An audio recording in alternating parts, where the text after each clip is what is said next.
Hello everyone, welcome back to my new video. আজকে আমরা কি নিয়ে কথা বলবো? আজকে আমরা খুব ইম্পর্টেন্ট একটা টপিক নিয়ে কথা বলবো, সেটা হচ্ছে যে কানাডার গ্রোসারি।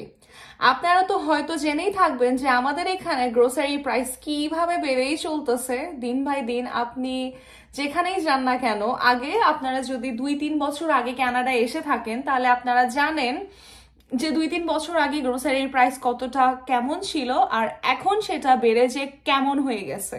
সেটা যে কোনো জিনিস, লাইক আপনার দুধের বোতল থেকে শুরু করে একটা আপেল বা যা ইচ্ছা তাই, মানে দাম বাড়েনি কোন জিনিসে। ইনফ্লেশনের অবস্থা এত খারাপ, তো এত ইনফ্লেশন দেখে আমরা কিন্তু আবার গ্রোসারি কেনার আগে আমাদের যেটা খেয়াল করতে হয় সেটা হচ্ছে যে কোন গ্রোসারি স্টোরে প্রাইস কেমন হবে। একটা জায়গায় যদি প্রাইস 1 টাকা হয়, আরেকটা জায়গায় দেখা যায় এটা 2 টাকা, আরেকটা জায়গায় দেখা যায় পুরো ডাবল 4 টাকা, আবার আরেকটা দেখা যায় ডাবলের থেকেও বেশি। আমাদের এখানে গ্রোসারি করার কিন্তু অপশনের অভাব নাই। আমাদের এখানে কি কি অপশন আছে? আমাদের এখানে আছে ওয়ালমার্ট, সুপার স্টোর, সেফওয়ে, আমাদের এখানে শপার্স ড্রাগ মার্ট আছে, আমাদের এখানে ফ্রেস্কো আছে, আরো কিছু ছোটখাটো কনভিনিয়েন্স স্টোর তো আছে এখানে, যেমন 7-Eleven, আর আরো অনেক কিছু অপশন। সবকিছু মিলায়ে আমি যেটা কম্পেয়ার করছি, সবচেয়ে কম দামে গ্রোসারি কোথায় পাওয়া যায় আপনারা কি জানেন? কানাডায় সবচেয়ে কম দামে গ্রোসারি কোথায় পাওয়া যায়? ওকে, আমি বলে দিচ্ছি, কানাডায় সবচেয়ে কম দামি গ্রোসারি স্টোর হচ্ছে ফ্রেস্কো, যেখানে আপনারা প্রাইস ম্যাচ করতে পারবেন আর সবকিছু অপশনও আছে। আমি আগেই বলে দেই, ভিডিওটা কিন্তু স্পন্সার্ড না। তো আমি এখানে আমার রিয়েল লাইফ স্ট্রাগল থেকে কম্পেয়ার করে করে এক একটা জিনিস সবকিছু মিলাই দেখছি যে না, ফ্রেস্কোতে আসলেই প্রাইস অনেক কম। সবকিছু জিনিসেরই মানে প্রাইস আসলে কম কোনো কিছুরই না, কিন্তু কম্পেয়ার করলে দেখা যায় ফ্রেস্কোতে প্রাইস তুলনামূলক কম। তো চলেন আজকে আমরা ফ্রেস্কোতেই যাব। এই যে ফ্রেস্কো দেখা যায়, তো আপনারা সবাই দেখতেই পাচ্ছেন আমরা ফ্রেস্কোতে অলমোস্ট চলে আসছি আর এখন আমরা ফ্রেস্কোর ভেতরে ঢুকবো। তো এটা হচ্ছে ফ্রেস্কোর ভেতরকার একটা লুক। এখানে এভাবেই আমরা এখন একটা স্ট্রোলার নিয়ে ভেতরে যাব। অন্যান্য গ্রোসারি স্টোর যেমন হচ্ছে রিয়েল ক্যানাডিয়ান সুপার স্টোরে কিন্তু স্ট্রোলার নেওয়ার জন্য আমাদের একটা $1 কয়েন দিতে হয়। লাকিলি আমাদের এখানে কয়েন দিতে হয় না, কারণ আমি অলমোস্ট এভরি টাইম কয়েন আনতে ভুলে যাই। এবার আমরা ফ্রেস্কোর ভেতরে ঢুকছি। এটা হচ্ছে ওভারঅল একটা গ্রোসারি স্টোর, মোটামুটি সব কিছুই পাওয়া যায়। তবে হ্যাঁ, এটা অবশ্যই ওয়ালমার্ট বা সুপার স্টোরের মতো এত বড় না, তবে আপনারা আপনাদের প্রয়োজনীয় মোটামুটি সব কিছুই এখানে পেয়ে যাবেন। সো আমরা চলে আসলাম ফুড সেকশনে। আপনারা কি প্রাইস দেখতে পাচ্ছেন? এখানে আপেলের ভেতরেও মোটামুটি ভালোই প্রাইস ডিফারেন্স এখানে আমরা দেখতে পাচ্ছি। আই মিন লাইক কিন্তু আপনার কেজির থেকে বেশি পার এলবি করা হয়, যেটা আপনার পাউন্ডে হিসাব করে এখানে সবকিছুই, যে কোনো ফ্রুটস বা সবকিছু আমাদের দেশে যেরকম আপনারা কেজিতে সবকিছু হয়, এখানে আবার সবকিছু পাউন্ডে। তবে ফ্রুট সেকশনে মোটামুটি ভালোই হচ্ছে ডিসকাউন্ট দেখা যাচ্ছে। এখানে আমরা বাংলাদেশে যত সবজি খাই সবকিছু অ্যাভেলেবেল না থাকলেও মোটামুটি যেগুলো প্রয়োজনীয়, যেমন বাঁধাকপি, ফুলকপি বা হচ্ছে গাজর, শসা, ব্রকলি, ধনিয়া পাতা, বেগুন সবই পাওয়া যায়। এখানে সবচেয়ে ভালো জিনিসটা হচ্ছে যে এগুলো আমরা অল সিজনেই পেয়ে যাই। বাংলাদেশে যেমন আমাদের কিছু স্পেসিফিক সবজির জন্য শীতকালের অপেক্ষা করতে হয়, এখানে কিন্তু আমাদের সেটা করতে হয় না। এমনি আমাদের এখানে সব সময় শীতকাল থাকে। লাইক আমাদের এখানে হয় কি, 1 বছরে 6 মাস হচ্ছে আপনার গরমকাল আর 6 মাস শীতকাল, আর কিচ্ছুভাবে আমরা এটাকে ডিফাইন করতে পারি না। তো যাই হোক, ওখানে সব লোয়ার ফুড প্রাইসেস লেখা। তো ওখানে আমাদের হচ্ছে ডিসকাউন্টে কি কি খাবার অ্যাভেলেবেল আছে সেটাই আমাদেরকে দেখাবে। তো আমরা ওই সেকশনে চলে আসছি আর এখানে আমরা দেখতে পাচ্ছি যে মোটামুটি ভালোই ডিসকাউন্টেড অনেক কিছু। এখানে আলু, টমেটো সব কিছু ডিসকাউন্টে দেওয়া আছে। আপনারা কি দেখতে পাচ্ছেন আলুর ভেতরে কত ধরনের প্রাইসিং ডিফারেন্সেস? এখন সব কিছু দেখে আমি আমার বাজারটা করতে লেগে গিয়েছি। আমি কি কি নিয়েছিলাম? আমার প্রয়োজন ছিল আসলে কিছু ফ্রুটস, ধনিয়া পাতা আর কিছু জুস, যেটা আমি নিয়েছি ঘুরে ঘুরে। আর অনেস্টলি স্পিকিং, গ্রোসারিতে আসলে আমার মনে হয় যে না, আমি এটা নেব সেটা নেব।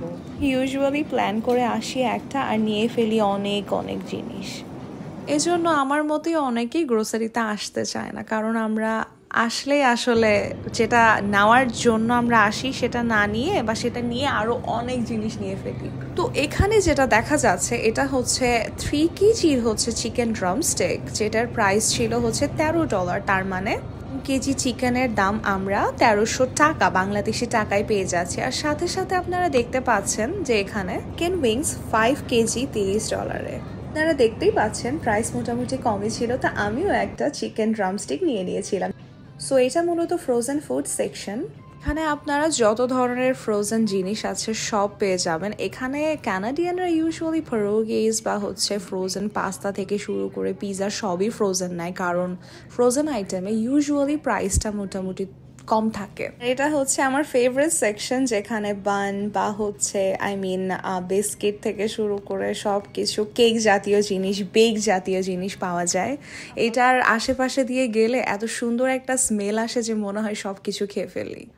আরেকটা জিনিস যেটা আমি বলতে ভুলে গিয়েছিলাম, ফ্রোজেন আইটেমে কিন্তু আপনারা যারা হালাল মেনটেন করেন তাদের জন্য হালালের অপশনগুলো এভাবে লেখা থাকে যে এই সব জিনিস কিন্তু হালাল। তবে হালাল মেনটেন করাটা একটু ডিফিকাল্ট অনেকের জন্য হয়ে যায়, কারণ হালালের প্রাইসটা কিন্তু অন্যান্য ফ্রোজেন আইটেমের থেকে তুলনামূলক বেশি। তাছাড়াও এখানে ফ্রোজেন আইটেমে আরও অনেক জিনিস আছে, যেমন হচ্ছে ফ্রোজেন মাংসও কিন্তু অনেক ক্ষেত্রে হালালের অপশনটা আপনারা পেয়ে যান এখানে। এই সাইডে আপনার বিফ, চিকেন, পর্ক সব ধরনের অপশন রাখা। আর এটা ওভারঅল হচ্ছে ডিল জোন। মানে আমি তেমন কিছু পাই নাই, ডিলে যেগুলো ছিল সেটা মূলত হচ্ছে কেচাপ বা সস টাইপের জিনিস। এই যে আমি হচ্ছে এই যে মাংসটা নিয়েছিলাম এটার ক্লিপ। একটা মজার বিষয় হচ্ছে যে এখানে কিন্তু আমাদের জিনিসপত্র খুঁজতে খুব একটা প্রবলেম হয় না, কারণ তো বড় শপে কিন্তু এরা এইভাবেই ওপর দিয়ে লিখে দেয় যে কোন সেকশনে আপনারা কি কি ধরনের জিনিস পাবেন। এটা হচ্ছে পুরোটা আপনার লন্ড্রির একটা সেকশন। এখানে আপনার লন্ড্রির সবকিছু জিনিস আছে, বা এখানে ক্যান্ড ভেজিটেবল, ক্যান্ড ফুড আছে, কোথায় আপনাদের ডগ ফুড আছে, বা কোথায় যা যা আছে ড্রিঙ্ক, জুস, সিরিয়াল সব কিছু কিন্তু ওরা উপর দিয়ে লিখে রেখে দেয়। তো যাতে আপনারা যখন ঘুরবেন তখন এত বড় স্টোরে আপনার কোনো সামান্য জিনিস খুঁজতেও কোনো ধরনের সমস্যা না হয়। একটা জিনিস লক্ষ্য করলে দেখা যায় যে এখানে আমরা কিন্তু দইয়ের ভেতরে অনেক ধরনের অপশন পেয়ে যাই, যেটা কিনা আমরা বাংলাদেশে পাই না। তার সাথে দইয়ের ভেতরে নানান ধরনের ফ্লেভার তো আছেই। তো আবার আমরা চলে আসলাম মুরগির সেকশনে। তো এখানে চিকেনগুলা কিন্তু এইভাবেই সেল হয়। ড্রামস্টিকটা যেটা আমরা 3 কেজিটা দেখিয়েছিলাম সেটা কিন্তু প্রাইসটা অনেক কম ছিল, কিন্তু এগুলার প্রাইস কিন্তু একটু বেশি হোল চিকেনের। সো যখন আমি এই সেকশনে আসি আমি কিছু নেব না এটা হতেই পারে না, কারণ আমার ফ্রোজেন উইংস খুবই পছন্দ। তো আমি যখনই এটার পাশ দিয়ে যাই তখনই নিই, আর আমি সবসময় অপেক্ষা করতে থাকি যে এই সেকশনে কোনো ডিসকাউন্ট দিচ্ছে কিনা। এটা হচ্ছে আমাদের গ্রোসারি স্টোরে কিছু মাছের অপশন। এই যে দেখেন এটা কিন্তু রূপচাঁদা মাছ। দুটা মাছ ছিল হচ্ছে $12 মতো। আই থিঙ্ক বাংলাদেশেও রূপচাঁদা প্রাইসটা একটু বেশি, সো আই থিঙ্ক এখানে এটার প্রাইস ঠিকই ছিল, তাই না? চলে আসলাম আমি আমার ফেভারিট ফিশের শ্রিম্প। তো শ্রিম্পের প্রাইস আল্লাহ এখানে সবচেয়ে বেশি। মানে এখন আমার মনে হয় যে আমার শ্রিম্প খাওয়া ছেড়েই দিতে হবে, এত প্রাইস দিন দিন যে প্রাইস আরও বেড়েই চলেছে এখানে। এখানে কিন্তু আমরা শ্রিম্পের ভেতরে হাফ কুক বা ফুল কুক শ্রিম্পের অপশনও পেয়ে যাই। চলে আসলাম দুধের সেকশনে। এখানে কিন্তু আপনারা জানেন কিনা জানি না, তবে ভিগান মূলত হচ্ছে যারা আপনার অ্যানিমালের কোনো কিছু খায় না, তারা ইউজুয়ালি আলমন্ড মিল্ক পারচেস করে থাকে। আবার যারা ডায়েট করে তারাও এটা পারচেস করে থাকে। আবার আমরা এখানে কোকোনাট মিল্কের অপশনটাও দেখতে পাচ্ছি।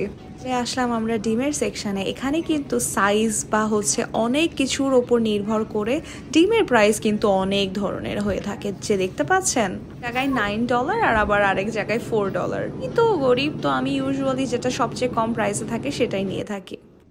আবার চলে আসলাম দুধের সেকশনে। তো এটা হচ্ছে নর্মাল মিল্ক। আমি ইউজুয়ালি সাইজ অনুযায়ী 4 লিটার যেটা সবচেয়ে বড় সেটাই নিয়ে থাকি, কারণ আমি দুধ অনেক বেশি লাইক করি। এটা আমাদের হচ্ছে আইসক্রিম ডেজার্ট, এটার একটা সেকশন। সো চলে আসলাম আমাদের কানাডায় কি কি ধরনের রাইস পাওয়া যায় এই সেকশনে।